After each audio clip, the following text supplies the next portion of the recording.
Boa noite, meus amigos. Estamos aqui de volta. Como sempre, começamos invocando a Santíssima Virgem Maria, o Santo Padre Cristo de Petricina, para que roguem a Deus que nenhuma injustiça se cometa nesse programa. Então, olha, aqui nos Estados Unidos está acontecendo um negócio extraordinário. 43 organizações católicas estão processando o Barack Obama por causa daquela tentativa de forçá-las a contribuir para causas abortistas. Portanto, é o método que já foi usado, esse método já foi usado na Revolução Francesa. Quer dizer, você não podendo fechar as igrejas, não podendo prender todos os bispos, né, que vai dar um escândalo, então o que você faz? Você força os camaradas a ficar numa situação onde eles são obrigados a contrariar os princípios da sua própria religião. Quer dizer, força-os a abjurar a religião na prática, não na teoria. Eles forçam o cara a fazer o que a igreja manda não fazer. Então, numa reação espetacular, 43 organizações católicas meteram um processo no Barack Obama. É o maior caso de processo judicial contra um presidente que já houve na história desse país. Sabe o que saiu na mídia? Nada. Pispirocas, rolitas, nada, nem uma palavrinha. Então preste atenção.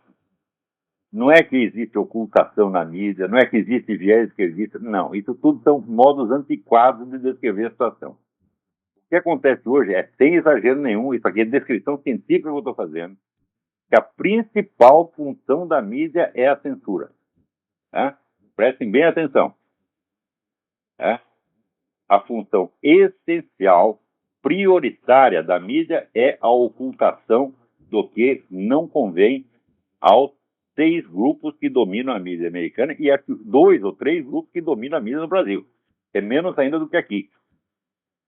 E tudo isso é combinado e articulado em 2 níveis. Entre as empresas, um nível, e entre os jornalistas através dos seus órgãos de classe, sindicatos, etc., tudo dominado por esquerdistas. Então, do consenso entre esses 2 níveis, resulta o quê? O código de censura que é vigente, que hoje, aí no Brasil, oculta mais notícias que jamais foram suprimidas no tempo da ditadura. A censura é muito mais moderada, muito mais discreta e muito mais humilde do que essa que está em vigor hoje. Notícias fundamentais são ocultadas, e ocultadas não é por 2 ou 3 dias, porque no tempo... Veja, eu trabalhava num dos jornais mais censurados do país, que era o Jornal da Tarde. O Jornal da Tarde e o Estadão eram recordistas de censura. Eles tinham um censor, não dentro da redação, porque os Mesquita eram durões e não deixavam o censor nem entrar na redação, mas ele ficava na portaria. E o jornal todo passava por ele e ele metia o lápis vermelho. As notícias eram ocultadas durante alguns dias, depois eram liberadas. Agora, uma coisa como o Foro de São Paulo, que é escondido durante 16 anos, isso nunca aconteceu no tempo da ditadura, minha gente. Né? Ora, outra coisa que é sistematicamente ocultada. Apelos dramáticos que vêm de prisioneiros políticos de Cuba, da Coreia do Norte, do Vietnã. Né? Gente que está sofrendo tortura e morte assim, aos milhares. Né? Então, acho que esses apelos dramáticos, a Folha de São Paulo e o Estadão publicam um a cada 10 anos. Desse tamanho, sem destaque, sem nada. Então você cria o quê? Um falso senso das proporções. A coisa totalmente deformada. Porque você botar lá antigamente chamava pirulito, uma notícia de 10 linhas. Botar lá um pirulito na página 15, é a mesma coisa que não noticiar nada. Quer dizer, o simples registro do fato, jornalisticamente, não significa nada. Depende da extensão e qualidade da cobertura, da atenção reiterada e do negócio que chama tweet. Tweet é o prosseguimento das notícias a respeito. Se não tem tweet, acaba o negócio. Né? Então, eu me lembro, eu até mencionei no meu livro Jardim da Pessoa, o caso dos hipnoladres. Ladrões que estavam operando na Itália, usando métodos simplesmente hipnóticos, não tinha arma nem nada. Métodos de hipnose instantânea que funcionam, vamos dizer, de uma eficácia brutal. Chegava no caixa do banco, dava lá 2 sinais, o cara ficava meio tontinho, passa as notas aí, o cara dá tudo. 5 minutos depois, o cara acordava e falava, meu Deus, o que eu fiz? Notícia importantíssima, não, porque esse hipnolado continua operando não só na Itália, como na Europa inteira. O Estadão registrou a notinha assim e acabou. Então é como se não tivesse acontecido. Então, ocultar, né, suprimir ou deprimir, minimizar notícias é a principal função da mídia. Essa obra de engenharia é uma coisa sistemática, muito bem estudada. Não é apenas questão de um viés, de um preconceito. Não, não, não, não. Então, a coisa é gravíssima, porque nós aqui nos Estados Unidos já estamos num sistema de controle de informações tão drástico quanto tinha no nosso viés. Só que a única diferença, a nosso favor, é claro, é que na nossa viés temos internet. Então, o que não saía no Pravda e na televisão oficial não existia. Aqui nós temos internet pela qual nós ainda podemos vazar. Motivo pelo qual vários governos estão fazendo o diabo para criar um sistema de controle da internet. Está difícil, vamos dizer, pelas dificuldades técnicas inerentes e pela resistência das pessoas. Porém, mais dia, menos dia, a nossa moleza vai acabar. Então, você vê como é possível, quer dizer, uma maior briga judicial que já houve nesse país sumiu. Né? Agora, você vê, graças à internet, a gente acaba estourando, às vezes, o muro. Né? E notícias que são longamente suprimidas acabam forçando, e acabam aparecendo. Esta semana, né, o Donald Trump, é um bilionário que tem aqui nos Estados Unidos, excêntrico, né, deu uma entrevista criticando a CNN por não noticiar as investigações a respeito dos documentos falsos do Barack Obama. Olha, presta atenção, não há mais o que discutir. Os documentos do Barack Obama, uns estão desaparecidos, trancados a 7 chaves inacessíveis, de modo que a vida do presidente se tornou proibido de investigar. E outros documentos são obviamente falsificados, comprovadamente falsificados, não tem a menor dúvida. Se vocês lerem aí na Folha, olha, a Folha de São Paulo, sobretudo, né, se caracteriza por fingir, por camuflar a sua parcialidade com aquela linguagem indevidamente superior e neutra. Então, uns dizem que sim, outros dizem que não. Então, assim, entre a verdade e a mentira, a Folha é perfeitamente imparcial. Então, é sempre assim. E sempre com aquele ar de superioridade, que não se envolve nessas brigas mundanas, etc. Então, vocês leram, está dizendo, olha, existem algumas pessoas dizendo que o documento é falso. Agora, o jornalista não tem o direito de tentar ser neutro entre presta atenção, entre duas correntes de opinião, quando ele tem acesso ao documento e ao fato propriamente dito. Então, vamos supor, se você você assiste um documentário, aparece um sujeito dando um tiro no outro, como o sujeito canibal, que estava comendo a cara do outro, né? Você assiste isso no vídeo, você vê, né? O jornalista tem o direito de narrar esses fatos da seguinte maneira. Algumas pessoas dizem que o sujeito matou, outras dizem que não. Ora, quando você tem o fato, você não tem sentido descrever o fato como se fosse um confronto de opiniões. Isso é uma sutileza incrível. É assim que você faz a mentira mais sórdida, mais descarada, parecer uma narrativa isenta, honesta e equânime. É o disfarce mais sórdido, mais filha da puta que o jornalismo já inventou. Então, quando vocês lerem uma notícia que confronta duas correntes de opinião, vocês vejam se por baixo da corrente de opinião existe alguma das correntes de opinião, existe um fato. Então, quando você tem o fato na mão, você tem que primeiro descrever o fato. Daí você dá as opiniões como um acréscimo, um complemento da notícia. Quando você esconde o fato embaixo de um confronto de opiniões, simulando, né, equilíbrio, você está com treta. Se vocês não sabem ler jornal, aprenda. Assim que se lê jornal. Jornal é feito por gente, e gente não escreve nenhuma palavra por automatismo. Palavras não saem como feitas. Algumas saem, mas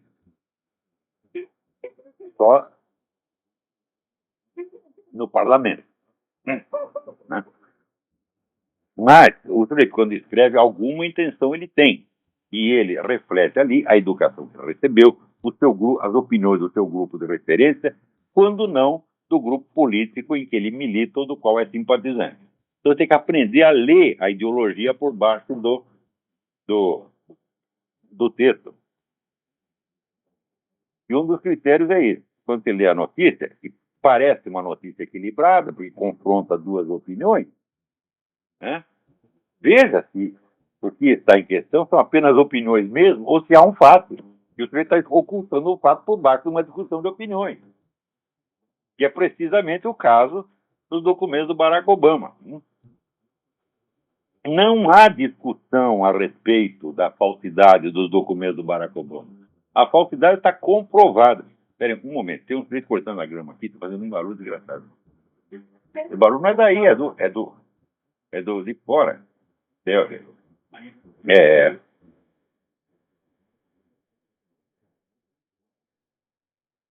Então, voltemos. Bom, no caso do Barack Obama, porque há um fato material que você pode verificar com os seus olhos, né, ali. Não precisa desmembrar em camada. No caso da certidão de nascimento, você ainda precisa ter alguma técnica. Mas não precisa sequer desmembrar em camada. Né?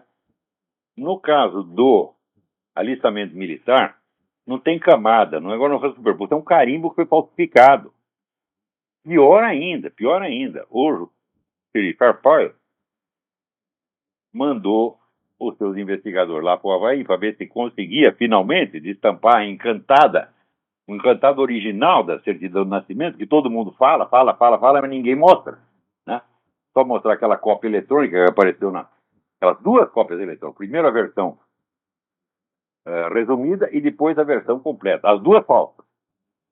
Né? Então foram lá para ver se conseguia destampar a latrina e o pessoal do registro civil lá não quis nem saber. Não pode ver, sabe? Eles pensaram que a investigação tinha agorado, só que daí começaram a descobrir coisas mais interessantes. Uma delas foi que aquele sujeito que assinou a certidão de nascimento do Obama, pretensa certidão de nascimento, tal do Alvin Onaka. Carimbos com a assinatura de Alvin Onaka são abundantes no registro civil. Todo mundo tem um carimbo de Alvin Onaka, porra. Então quer dizer que o seu Alvin Onaka pode nunca ter visto a porra da certidão, né? Ele não quer dar entrevista, está lá escondido, com medo, né? Se escondeu no fundo do esgoto, não quer falar, né? E os outros estão lá carimbando, Alvin Onaka. Então é mais um indício de falsidade. No caso da certidão, a falsidade é comprovada, mas não é tão fácil de comprovar, tem algum elemento técnico. Mas no caso do certificado militar, não precisa técnica nenhuma, você vê com os olhos da sua cara, né, que o sujeito recortou um carimbo, onde estava escrito, né, 2008, ele cortou o 08, virou de cabeça para baixo e passou 80. Então não apareceu em 1980, apareceu 80 e no lugar errado. Só está na cara que foi falsificado. Muito bem.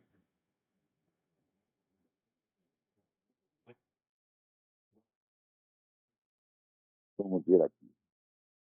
Olha, eu não gosto de entrar em discussão interreligiosa, porque está todo mundo querendo poder com a religião, então é melhor a gente ficar unido e não brigar um com o outro. Mas, então, por exemplo, Mídia Sem Máscara, eu proibi terminantemente discussão teológica. Vamos discutir teologia na casa do caralho. Aqui não.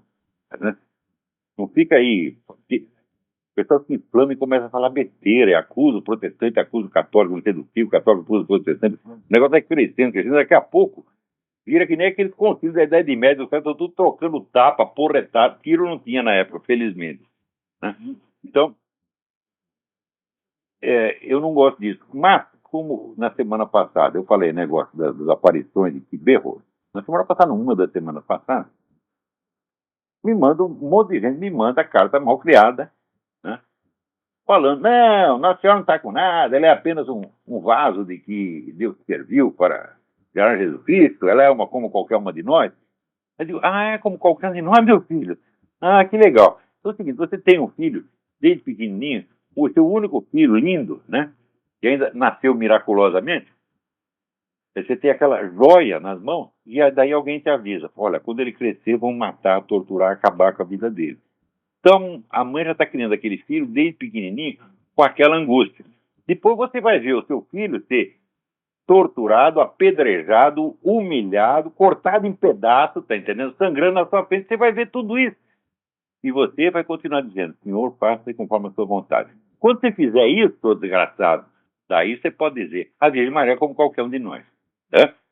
Eu digo, ela não é que nem eu, não. Você tá entendendo? Porque eu, a essa altura, eu sei lá o que eu teria feito, eu entraria num maior desespero. Né? Eu devo ver que o filho meu tá doente, tá, sei lá, tá com febre, tá com hemorroide, eu já fico desesperado. Mas se tivesse acontecido uma porcaria dessa, Você não tem senso de medida?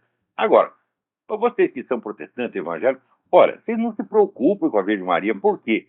Aqui o Alessandro acabou de mandar um negócio que eu nem sabia isso aqui. Vários textos. Martinho Lutero é o maior devoto da Virgem Santíssima, porra. Quer dizer, vocês querem ser mais protestante do que Lutero? Que frescura é essa? Não precisa, porra. Então, tá aqui, eu vou traduzir, botar online esse negócio para vocês tirar essa coisa da cabeça, porra. Bom, agora eu vou ler aqui para vocês, não um, mas 2 artigos que eu acabo de mandar para o Diário do Comércio. E eu acho que tem que ser lido agora porque é uma coisa muito urgente. O primeiro chama-se Ato Falho. Um precedente histórico sangrento pode ilustrar a deformidade mental que inspira o trabalho da Comissão de Dinheiro Público. Aqui um lance de humorismo macabro deu o nome de Comissão da Verdade. Não é comissão, é comissão. E aí, que é a famosa história do deputado, com o assessor dele, chegou, doutor, olha, ali na portaria tem uma comissão de representantes, não sei o quê, daí o deputado mentalmente, comissão de quanto? Então, é a comissão. O mundo inteiro sabe do genocídio ruandês de 1994, quando, segundo a versão consagrada, a maioria da raça Hutu matou a tiros, facadas e machadadas 75% da minoria Tutsi, mais de 1 milhão de pessoas. No curso do morticínio, os Tutsis também cometeram crimes, mas o Tribunal Penal Internacional decidiu não investigá-los sob o pretexto edificante de que estavam previamente justificados como reações compreensíveis da minoria oprimida à violência da maioria agressora. Resultado: os Hutus, e principalmente seus comandantes militares, entraram para os anais da crueldade universal como autores únicos e exclusivos de um massacre despropositado, politicamente inútil e moralmente abjeto. Bernard Lugan, o maior historiador de assuntos africanos que o Ocidente já conheceu, atualmente professor da Universidade de Lyon, trabalhou como consultor do tribunal e publicou 2 livros a respeito da tragédia ruandesa, subscrevendo a narrativa oficial. Decorridos 13 anos da sentença, Lugan teve acesso a uma documentação mais completa e, num exemplo raro de coragem e honradez intelectual, confessou que ele e o tribunal estavam totalmente errados. Primeiro, quem começou a briga foi o general Tutsi Paul Kagame, que mandou explodir com 2 mísseis soviéticos o avião em que viajava o presidente ruandês Juvenal Habyarimana e, por meio de um golpe de Estado, se fez presidente de Ruanda com apoio de uma minoria eleitoral ínfima. 2. O massacre não foi iniciativa unilateral dos Hutus, mas um conflito generalizado em que as 2 facções combatentes agiram de maneira igualmente criminosa. No fim das contas, morreram 600 mil Tutsis e 500 mil Hutus. A diferença não é tanto assim. Como no Brasil, né? Morreram 400 guerrilheiros e 200 pessoas do outro lado. A denominação mesma de genocídio acaba se revelando inadequada para descrever os acontecimentos, mais propriamente definida, portanto, como uma genuína guerra civil. 3. Na confusão que se seguiu ao assassinato do presidente Habyarimana, os militares Hutus não cederam a nenhuma tentação de golpe de Estado, mas fizeram o possível para manter a ordem constitucional, acabando por perecer como vítimas de um legalismo abstrato que, naquelas condições, se revelou incapaz de controlar a fúria popular. Se tivesse dado um golpe de Estado, né, daí teria mandado todo mundo calar a boca. Mas eles não fizeram, né? Porque eles faziam tudo da ordem constitucional. Então, como os processos legais são mais demorados e mais complexos, então isso não bastou para controlar a fúria das 2 facções que a altura já estava desencadeada e promovendo um morticínio generalizado. 4. A minoria Tutsi havia governado Ruanda pacificamente durante séculos, amparada num prestígio de casta que a maioria aceitava sem reclamar. Foi a ONU que introduziu à força o critério democrático do governo da maioria. quebrando a ordem tradicional e desencadeando a crise que culminaria na Guerra Civil. Olha, estava óbvio que aquele país não estava preparado para uma democracia, de jeito nenhum. Então, é assim, como dizer, o time que está ganhando não se mexe, a coisa está em ordem. Se deixa assim, aos poucos você vai mudar. Mas não, tem que ser democrático, tem que ser moderno, forçou, pronto, deu, aí ferrou.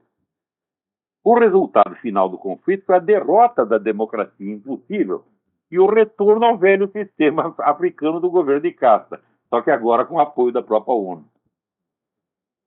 Né? Então, a ONU praticou a teoria do bode, tá entendendo? Quer dizer, colocou o bode e depois tirou o bode. Né? E, se vai e vem de bode, morreu 1.100.000 pessoas. 5.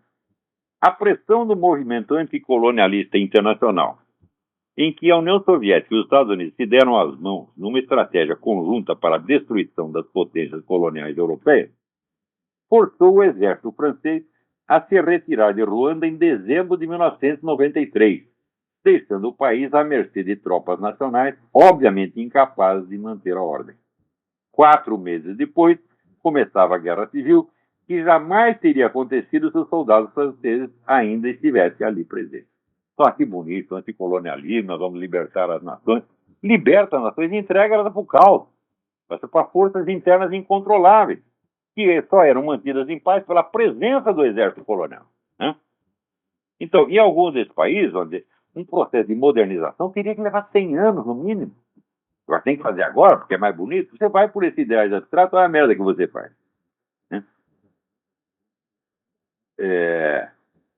Ao recusar-se a investigar os crimes cometidos pelos Tutsis, a ONU não fez senão camuflar, sob a infalível retórica humanitária, a sua própria parcela de responsabilidade, a maior de todas, sem dúvida, na produção do morticínio. Se puderem, leiam Ruanda, contre enquête sur le génocide, Toulouse, edição Privat, 2007, onde o grande historiador se revela também um grande homem.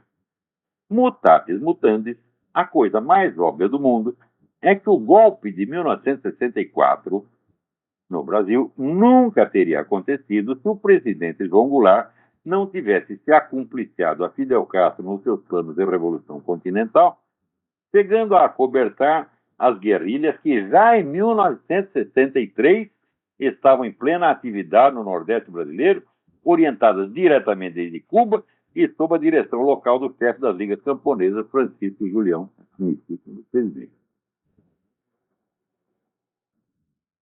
Não, mas um aliado político. Né? Quando exclui do seu campo de investigações os crimes cometidos pela esquerda terrorista, a Comissão da Verdade, que não passa de uma vulgar equipe de propaganda a serviço da esquerda dominante, busca apenas varrer para baixo do tapete fatos essenciais que, divulgados como merecem, desfariam em pó a lenda de que as guerrilhas nacionais foram uma reação democrática ao regime militar instalado no país em abril de 64, quase um ano depois da descoberta da guerrilha de Julião. Então, os caras estão invertendo o tempo. Hein? Podia mesmo me mandaram aqui um artigo de Cristina, chamado Juliemir Machado da Silva, que escreve lá no Rio Grande do Sul. Ele diz, não, vamos avaliar aqui a coisa corretamente. Quem foi o culpado? Culpado foram os militares que começaram o negócio. Eles deram uma iniciativa no golpe. Não, um ano antes tinha a guerrilha funcionando, porra. É? Ao inaugurar a porcaria, o ex-ministro José Carlos Dias, que tem uma longa folha de serviços prestados à esquerda revolucionária, incorreu num ato falho freudiano quando declarou, aspas, não seremos os donos da verdade, mas seus perseguidores obstinados, fecha aspas. O verbo perseguir tem, às vezes, a acepção de buscar, porém, mais frequentemente, significa, segundo Caldas Aulete, atormentar, castigar, punir, fazer violência. A comissão, portanto, já começou a mostrar serviço. Perseguida e acostada, a verdade histórica não tem ali a menor chance de prevalecer. Então, essas coisas são sempre assim. Quer dizer, você encarrega o rato de tomar conta do queijo, meu Deus do céu. Se aqui um queijo, pode acontecer alguém para roubar o queijo, você chama o rato para tomar conta do queijo. Quando você volta, o queijo não está mais ali. Daí você nomeia uma comissão presidida pelo próprio rato para investigar o sumiço do queijo. Tá certo? A conclusão da comissão é que quem roubou o queijo foi você. É sempre assim que esses caras fazem. Eles fazem isso desde o século XIX, é sempre a mesma merda, e o pessoal ainda não aprendeu. Né? Você vê agora esse caso do ministro Gilmar Mendes, né? Que diz que foi pressionado pelo Lula para adiar, né, o julgamento do mensalão. Daí aparece o Lula com aquela indignação, aquela pose de, né, dignidade ofendida. Mas, aquela calúnia. Pô, quem não te conhece que te compra, pô. Então, logo, né, a denúncia do mensalão foi aceita pelo tribunal. Qual foi a primeira coisa que o Lula falou? Não tem problema, porque vai demorar para julgar e vai prescrever. Já é conversa de bandido. Você vai falar isso. O pessoal, né, ainda assim, acusavam os outros de falta de decoro, acusaram o Collor de falta de decoro, porque ele deu o Fiat Elba para não sei quem. Né? Agora, o filho da puta fala um negócio desse, e o pessoal não vê nenhuma falta de decoro. Tem um presidente da República, um ex-presidente da República, dizer que ele não tem medo da lei, não porque ele seja inocente, mas porque vai prescrever. Ora, quem é que não sabe que isso é conversa de bandido? Então, logo aconteceu, se divulgou a coisa, ele disse que é só a primeira reação. Só que depois o tribunal decidiu antecipar o julgamento. Então, o que é mais lógico do que aquele sujeito que contava com a prescrição do crime tentar tomar providência para adiar o julgamento? É óbvio que o Lula está mentindo, que o Gilmar Mendes está dizendo a verdade. O Lula agiu de maneira perfeitamente coerente com a primeira reação que ele teve, né? Quando a denúncia foi inicialmente aceita. Né? Então, ele contava com a prescrição, a estratégia falhou, o que ele está tentando? O plano B, falou, não, vamos tentar adiar de novo. Coisa mais lógica, pô. Né? Agora, quando chega a esse ponto, né, então aí é o caso de perguntar, fala, peraí, não tem mais ordem constitucional? O ministro do Supremo Tribunal Federal, o presidente do Supremo Tribunal Federal, é diretamente intimidado pelo chefe do mensalão.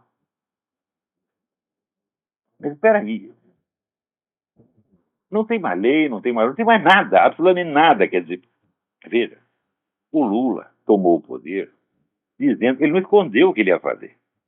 O PT, se você ler todo o programa do PT, todas as atas do PT, desde que o PT foi fundado, você vai saber que o objetivo do PT não era pegar ao governo, governar pacificamente durante 4 anos e depois se submeter ao rodízio eleitoral como outro partido qualquer. Não, era chegar lá e mudar o sistema. Mudar completamente o sistema de maneira que ele próprio, PT, se tornasse o sistema. E quem está contra fica totalmente excluído. E não só o sistema político, mas o próprio sistema cultural, o imaginário, os valores, né, os critérios de julgamento. O PT mudou tudo, meu Deus do céu. Para começo de conversa, ele criou a sua própria direita, que é o PSDB. A esquerda criou a sua própria direita. E não permite outra direita. Daí acontece o seguinte, todo mundo que não está nem no PT, nem todo mundo que estiver à direita do PSDB se torna automaticamente extrema-direita. Pois não chega, vira outro dia eu lendo, você precisa só na mídia, não em todo lugar, até na Wikipédia. Os caras colocam ênfase de verbete na Wikipédia para implantar um novo critério. E de tanto repetido, acaba automatizado e as pessoas aceitam. Então, eu lendo a biografia do Bruno Tolentino na Wikipédia, diz o seguinte, o Bruno Tolentino se aproximou da extrema-direita, como prova o fato de que ele fez conferências no Opus Dei e de que o pessoal da revista Dicta e Contradicta gosta dele. Eu falo, o quê? Opus Dei, Dicta e Contradicta são de uma moderação que raia a pusilanimidade. Quer dizer, se isso é extrema-direita, então o que sou eu? Hã? Porra, eu estou além da extrema-direita, eu já saí, né? Vamos dizer, não há mais uma dimensão do espaço no qual eu possa estar. Porque depois da extrema-direita vem o fim do universo. Então eu estou, né, à direita do universo. Não é possível, né? E tem outros caras que são mais conservadores que eu, né? Eu não sei onde colocá-los. Né? O que nós vamos fazer com a turma da TFP? Onde eles estão? Se o Opus Dei é a extrema-direita, meu Deus do céu. Então, quer dizer que o eixo, a balança toda foi deslocada para a esquerda. Isso é a mudança do sistema. Não só do sistema político, mas do sistema de valores. Então, o próprio Lula confessou que ia fazer isso e fizeram. Né? Só que isso aí é que nem o negócio do Hitler. Tá entendendo? Quando o Hitler falou, nós vamos matar todos os judeus. Todo mundo dizendo, não, ele está exagerando. Imagina se ele vai fazer uma coisa dessa. Né? E quando Lenin tomou o poder na Rússia, né? Os investidores, todo esse pessoal liberal, que é sempre liberal, vive de wishful thinking, vive de otimismo, vive de autoajuda, tá entendendo? Autoajuda, será que é isso aqui? Masturbação mental. Então, masturbação cerebral. Né? Então, deve ter um buraquinho aqui por onde o sujeito fez a curva. Nem baleia, né? Então, as ideias dos caras saem assim, um gato. Então, todo esse pessoal liberal, né, esses empresários, banqueiros, tudo, na Europa dizia, não, ele não é comunista de jeito nenhum, ele está falando isso só para assustar criancinha. Né? É sempre assim, porra. É o senta com o leão é manso. Quer dizer, um te dá uma facada e o outro vem e passa o anestésico. Daí você diz, não, nem está doendo. Daí ele enfia mais a faca e o outro passa mais anestésico. No fim você está morto, né? E acha que é tudo coincidência. Se você disser que não é coincidência, ele vai dizer, não, isso aí é teoria da conspiração. Quer dizer, pô, é a teoria da pura coincidência. Tudo no mundo acontece por pura coincidência. Nada tem um agente humano, nada acontece porque alguém quis que acontecesse, nada acontece porque alguém fez acontecer. Tudo assim, né? Nasce que nem, sabe, banana, né? Brota do chão. Então, agora eu vou ler o segundo artigo, será que dá tempo? Hã? Tem gente na linha, peraí, vamos responder. Alô, quem é? Tá me ouvindo, professor? Estou ouvindo, só que fale mais alto. Nem acredito, estou falando com o senhor, professor. Só que falando do Rio de Janeiro, me chamo Cris, tudo bom? Eu vou ser o mais breve possível aí para não interromper sua linha de raciocínio. Mas fale mais alto, por favor. Pelo amor de Deus, fale mais alto, eu não estou ouvindo. Opa, está conseguindo me ouvir agora? Estou isso, grite. Isso, muito bem, professor. Serei o mais breve possível, já que o senhor falou que eu estou um pouco nervoso e tal.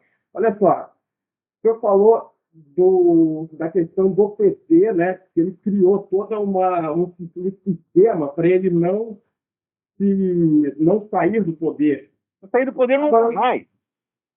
O PT, só para você ter uma ideia, se você quer saber, a minha solução para isso pode ser um pouco radical, porque mesmo o PSDB entrando, já que é a esquerda do PT, e não tem qualquer ideologia, a democracia no Brasil não tem ideologia nenhuma. O senhor próprio me confirmou isso, né? O PSDB é a camisinha com a qual o PT vem enrabando o país há 20 anos, né? Camisinha vaselina. Eu estou ligado. Você se lembra de que no fim do mandato do Fernando Henrique, ele mesmo promoveu a candidatura do Lula, boicotando o seu candidato nominal, Zé Serra. Olha, professor, outro problema em si é que eu acho que, assim, no Brasil, você pode achar que a minha solução é um pouco radical para isso. Eu acho que, na boa, de duas uma, ou o Brasil se separa em vários países, eu tenho projetos políticos. Se o senhor quiser, depois eu te mando por e-mail, tá? Sério, pô, eu acho que você não tem como colocar um país como o Brasil, que o Brasil é praticamente um ensaio para a nova ordem mundial. Você colocar tantas culturas, tantos povos, governar sob um único governo central, ainda mais que o senhor, há um tempo atrás, que já tocou faz tempo, veio falar bastante sobre a nova ordem mundial, e o Brasil é a política central. Você vê que Copa do Mundo, Olimpíadas, que são os maiores eventos esportivos do mundo, vão acontecer aonde? Depois da Olimpíada de Londres. Brasil, não é? Bom, olha, eu não sei o que pensar da sua ideia, mas em princípio eu acho isso altamente problemático. Por quê? O Brasil não tem conflitos étnicos como em outros lugares. O Brasil vive tudo misturado, preto, branco, japonês, né? E isso não é só numa região, é no país inteiro, né? Em segundo lugar, você tem a unidade língua e você tem a unidade religião, que 90% da população é cristã, ou católico ou protestante, e não há conflitos sérios entre católicos e protestantes. Então você não tem conflito étnico, não tem conflito religioso e não tem diversidade de língua. Então, baseado no que vai ser feito a separação? Eu acho isso uma dificuldade, tá certo? Não digo que eu sou contra, não estou não é a favor, eu gostaria de examinar a proposta, ler com mais tempo. Confesso que nunca tive tempo de examinar essa questão, mas em princípio me parece muito difícil. E depois, outra coisa, se você não tem nem a capacidade de derrubar um governo, como é que você vai ter a capacidade de proclamar uma independência? É muito mais fácil, né? Meter um processo no filho das putas, prende lá seu Lula, prende todos os seus cúmplices e pronto. Acaba com essa coisa. E outra coisa, não precisa de ditadura, não. Quando foi em 64, derrubaram o João Goulart, não precisava prender um único comunista e não precisava dar um tapa num único comunista. Como de fato, em abril de 64, não se deu. A violência começou muito depois. Começou, sobretudo, depois que a esquerda explodiu o aeroporto de Guararapes, matando inocentes. Daí o governo se emputeceu e começou mesmo a perseguir e matar os caras. Mas não precisa ter matar ninguém, era só educar a população. Eu já reclamei aqui 1000 vezes. Os milicos ficaram lá 20 anos e não educaram o povo, não informaram a ele o que era o comunismo. Que se contasse o que se passou na China, na União Soviética, na Hungria, no Camboja, o pessoal teria horror de comunista. Né? Horror, nojo de comunista. E não votaria nos caras nem para síndico de prédio. Né? A dona Dilma, se ela arrumasse emprego de garçonete, teria que dar graças a Deus. Seria o máximo de ascensão social que ela teria. Tá certo? E o seu Lula não servia nem para ser torneiro mecânico, que meteu a mão lá e perdeu o dedo. Ora, porra! Né? O meu pai foi torneiro, teatro, brincava de torno, né? O torno era o brinquedo dele. Durante 40 anos nunca perdeu uma unha. Agora o cara lá vai trabalhar durante 6 meses, perdi o dedo, não trabalho mais. Puta merda! Nem para isso o cara serve, porra! Né? Não pode nem mandar o cara limpar privado, porque ele vai se afogar na privada, porra!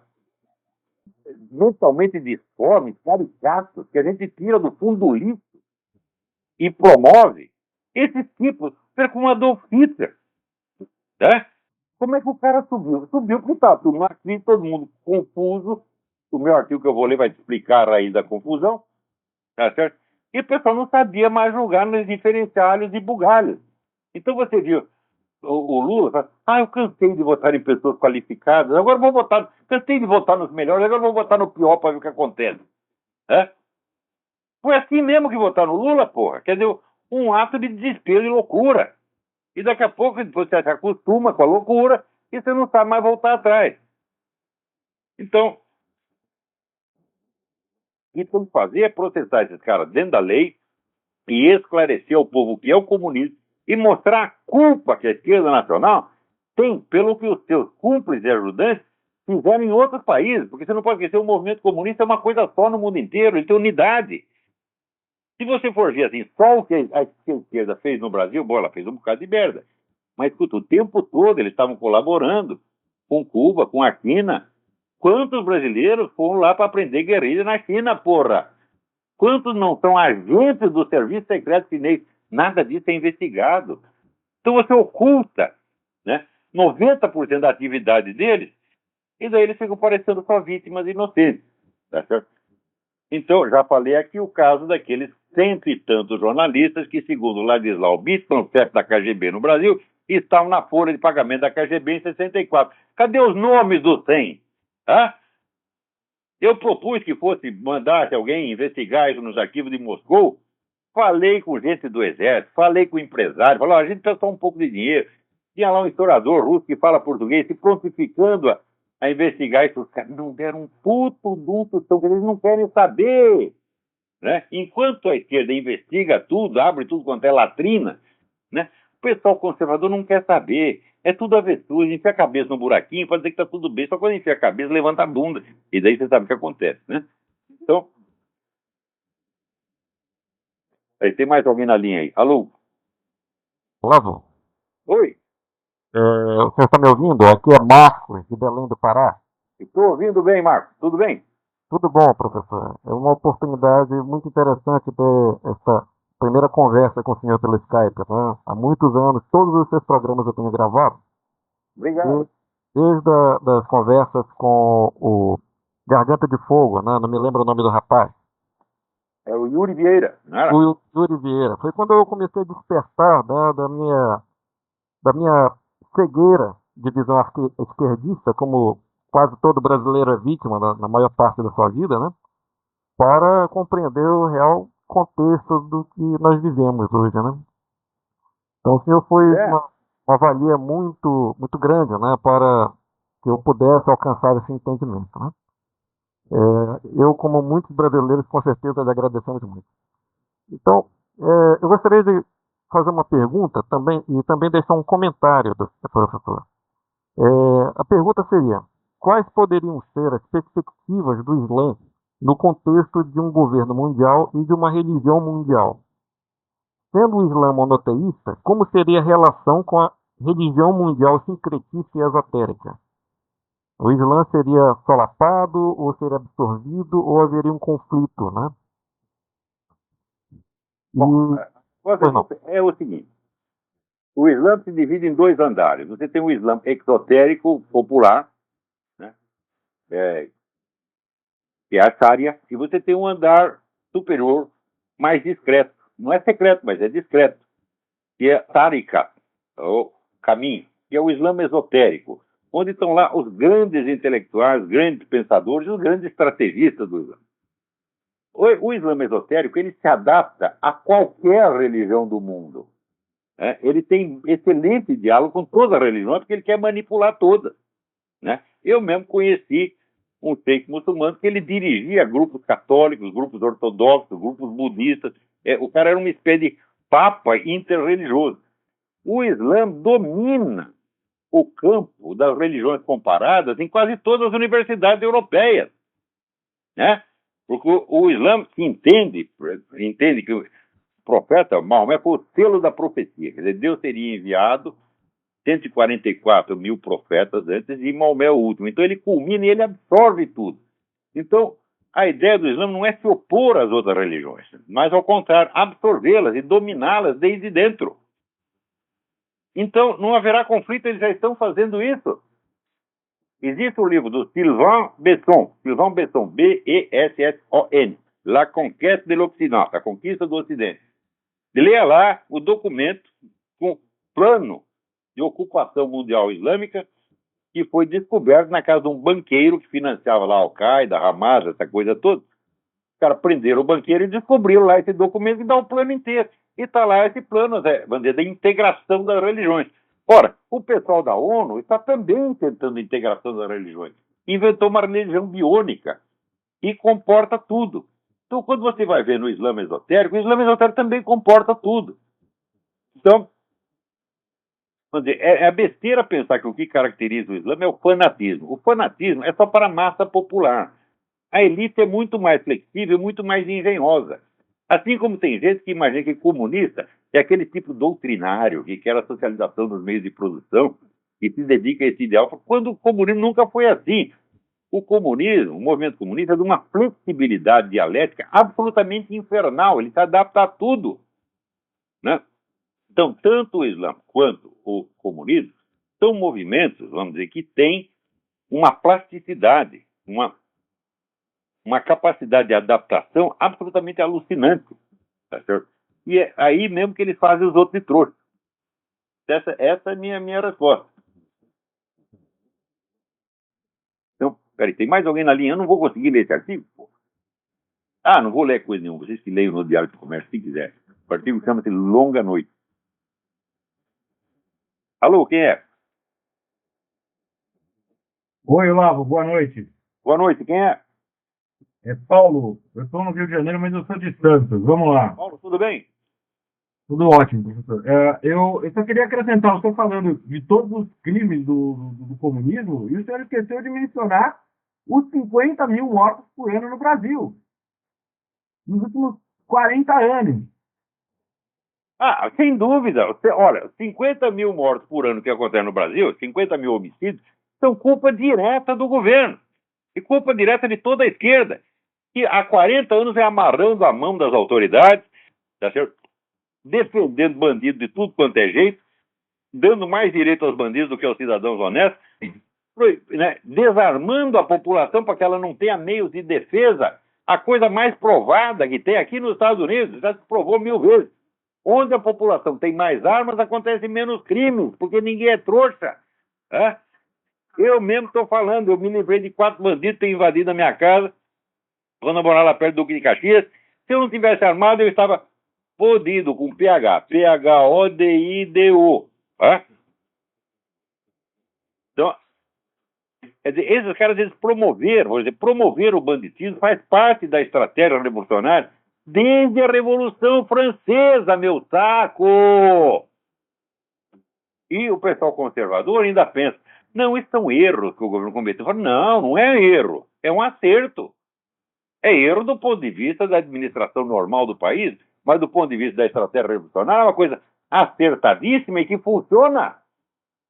É necessário você corroer o senso de lei e ordem, você corroer o senso do certo e do errado, corroer o senso da hierarquia de valores, corroer o senso das proporções e imbecilizar todo mundo.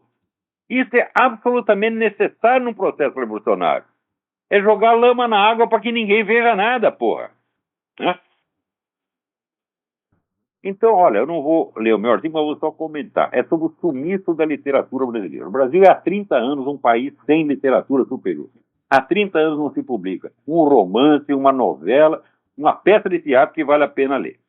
É o único país do mundo que não tem literatura superior. Ora, o que é a literatura? A literatura é o condensado imaginário da experiência de vida no país. Aristóteles já dizia que nada chega à inteligência se não passar primeiro pela imaginação simbólica. Quem cria o simbolismo que condensa a experiência de viver no país é a literatura. Se não tem literatura, não tem imagem do país. Não tem o condensado simbólico. O resultado, aquilo que não é imaginável, não é pensável e não é compreensível. Então, com o sumiço da literatura, né, a conversa brasileira, a fala brasileira, foi substituída por aquilo que se chamava, antigamente os historiadores comunicavam, a língua de pau, que é só feita, vamos dizer, de chavões, né, e de termos incumbidos de explicar tudo, como desigualdade social, diversidade, fundamentalismo, direitos, extremistas. É umas 30 palavras que explicam tudo. E isso é o que se chama pensamento no Brasil de hoje. Né? Agora, se você não tem... Quando você lê os livros da literatura brasileira antigamente, Machado de Assis, Jorge Amado, Lima Barreto, Graciliano Ramos, né? Heberto Salles, Aníbal Machado, Raul Pompeia, aquela literatura maravilhosa que tinha no Brasil, você via a vida brasileira nos seus detalhes. Então, a experiência de ser brasileiro estava ali retratada. E as pessoas sabiam o que era viver no Brasil. Agora, há 30 anos não tem mais essa imagem. Só sobrou estereótipo e chavão. Se não tem imagem, nada mais é pensável e estamos em plena confusão. É assim que as pessoas perdem o senso do certo e do errado, o senso dos valores, o senso das proporções. E essa confusão é premeditada, porra. Então, na medida em que essa esquerda implantou essa língua de pau politicamente correta em tudo no seu lugar, inibiu a imaginação. Cria aquilo que eu chamo de estase imaginativa. Estase é quando uma coisa paralisa, entendeu? Como, por exemplo, quando você paralisa a circulação, ó, aperta o dedo do cara e o sangue não circula mais ali. Então, o sangue não circula mais na imaginação brasileira, tá certo? E as transformações imensas que o Brasil passou nos últimos 30 anos se tornam invisíveis. As pessoas não são capazes de captar aquilo imaginariamente e muito menos de pensar. Então, é como no filme Excalibur, que tem o dragão, né? E o dragão se transforma, mas a transformação do dragão se dá na treva. Primeiro baixa a treva e daí o dragão vira outra coisa. Né? E ninguém viu o que se passou. Então o processo revolucionário é assim, jogar lama na água para que o dragão se transforme em outra coisa e ninguém perceba e ninguém possa controlar o processo. A não ser quem está sabendo do truque. Que é meia dúzia de intelectuais no topo, que nem sequer a militância entende isso direito. Então é isso que aconteceu, porra. Então, pausa para os comerciais. Leiam o meu artigo Longa Noite quando sair no Diário do Comércio. Ainda tem 5 minutos? Bom, então eu vou ler um pedaço aqui. E há uma coisa que quanto mais você perde, menos sente falta dela, é a inteligência. Uso a palavra não no sentido de habilidadezinhas mensuráveis, mas no de percepção da realidade. Quanto menos você percebe, menos percebe que não percebe. Quase que invariavelmente, a perda vem por isso acompanhada de um sentimento de plenitude, de segurança, quase que de infalibilidade. É claro, quanto mais burro você fica, menos atina com as contradições e dificuldades, e tudo lhe parece explicável em meia dúzia de palavras. Se as palavras vêm com a chancela da inteligência falante, então, meu filho, nada mais no mundo pode se opor à força avassaladora dos travões que, num estalar de dedos, respondem a todas as perguntas, dirimem todas as dúvidas e instalam com soberana tranquilidade o império do consenso final. Refiro-me especialmente a expressões como desigualdade social, diversidade, fundamentalismo, direitos, extremismo, intolerância, tortura, medieval, racismo, ditadura, crença religiosa e similares. O leitor pode, se quiser, completar o repertório mediante breve consulta às sessões de opinião da chamada grande imprensa. Na mais ousada das hipóteses, não passam de uns 20 ou 30 vocábulos. Existe algo entre os céus e a terra que esses termos não exprimam com perfeição, não expliquem nos seus mais mínimos detalhes, não transmutem em conclusões inabaláveis que só um louco ousaria contestar? Em torno deles gira a mente brasileira hoje em dia, incapaz de conceber o que quer que esteja para além do que esse exíguo vocabulário pode abranger. E essas certezas sejam ostentadas por pessoas que, ao mesmo tempo, fazem profissão de fé relativista e até mesmo negue peremptoriamente a existência de verdades objetivas, eis uma prova suplementar daquilo que eu vinha dizendo. Quanto menos você entende, menos entende que não entende. Ao invés da economia, onde vigora o princípio da escassez, na esfera da inteligência rege o princípio da abundância. Quanto mais falta, mais dá a impressão de que sobra. A estupidez completa, se tão sublime ideal se pudesse atingir, corresponderia assim à plena autossatisfação universal. O mais eloquente indício é o fato de que, num país onde há 30 anos não se publica um romance, uma novela, uma peça de teatro que vale a pena ler, ninguém dê pela falta de uma coisa outrora tão abundante, tão rica nessas plagas, que era, como se chamava mesmo? Literatura. Digo que essa entidade sumiu porque, creiam, não cesso de procurá-la. Vasculho o catálogo de editoras, reviro a internet em busca de sites literários, leio dezenas de obras de ficção e poesia que seus autores têm o sadismo de me enviar, e no fim das contas encontrei o quê? Nada. Tudo é monstruosamente bobo, vazio, presunçoso e escrito em língua de orangotango. No máximo, aponta aqui e ali algum talento anêmico que, para vingar, precisaria ainda de muita leitura e experiência da vida e uns bons tabés.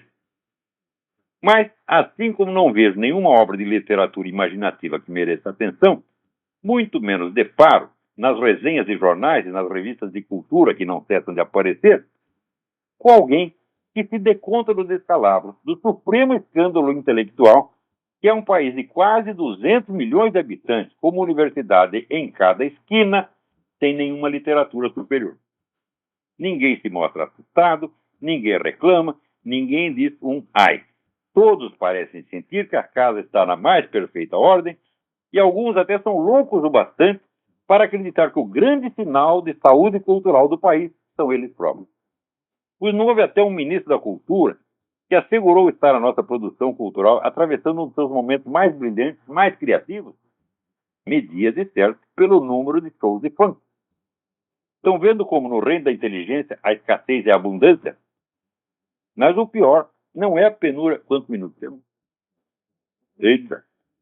Mas o pior não é a penúria. Bom, eu não vou ler o resto, não. Não dá tempo. Então aqui está, na segunda parte eu faço uma especulação quanto à causa do estado de coisa. Ainda devo continuar sem o futuro, mas aqui está descrito o estado de coisa. Isso nunca aconteceu no mundo. Hein? Você vai na Zâmbia, na Serra Leoa, na Tailândia, no Raigoparta, no Paraguai. Tem alta literatura. O mais miserável que seja o país. Eu morei na Romênia, um país onde eu vi a miséria verdadeira. Eu vi não é 2 ou 3, hordas de meninos de rua pedindo esmola, e leproso na rua, tá entendendo? É um país onde um jornalista ganhava $100 por mês e um ministro de Estado ganhava 1.000. Tá? É um país onde o McDonald's era considerado luxo. O romeno economizava 3 meses para levar os filhos para comer um hambúrguer no McDonald's. Tá? E ali tinha alta literatura, tinha alta inteligência, tinha alta cultura. Tá? O que aconteceu no Brasil não é pobreza. Né? É o império da língua de pau. Inibe a imaginação, inibe a inteligência, provoca a extase imaginativa e estupidifica todo mundo. Então, até a semana que vem. Muito obrigado.